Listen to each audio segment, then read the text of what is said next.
حامدا و مسلیا و مسلمہ چند دو تین سوالات اور بھی ہیں۔ وہ کسی نے پوچھا ہے عورتوں کے بارے میں کہ عورتوں کا اپنے بالوں سے گوت یعنی جوڑا بنانا کیا یہ جائز ہے کہ جائز نہیں ہے؟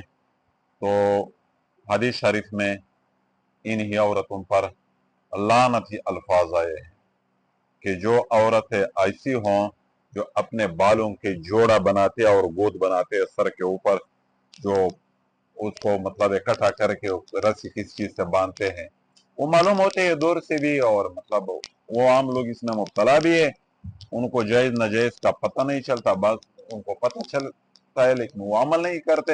یہ عمل بھی حدیث شریف کی روح سے انتہائی ممنوع۔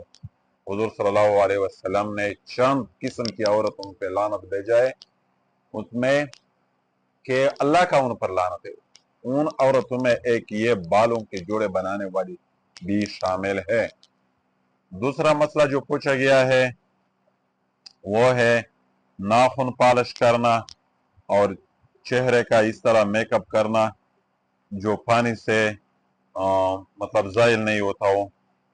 ہر وہ ناخن کا پالش ہو، چہرے کا ہو اور بدن کی دیگر حصے کا ہو، جب وہ اس طرح ربڑ نما شکل کی ہو کہ پانی لگانے سے وہ زائل نہیں ہوتا ہو، وہ مٹتا نہ ہو، تو ظاہر بات ہے کہ اگر کسی عورت کو غسل کی ضرورت پڑ جائے تو اس کی غسل نہیں ہوتی، اور مطلب اگر کسی عورت کو وضو کی ضرورت پڑتی ہے تو اس کی وضو مطلب نہیں ہوتی۔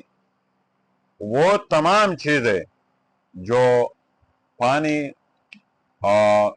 کے پہنچنے میں رکاوٹ اپنے بدن کو، وہ صورتیں جائز نہیں ہے۔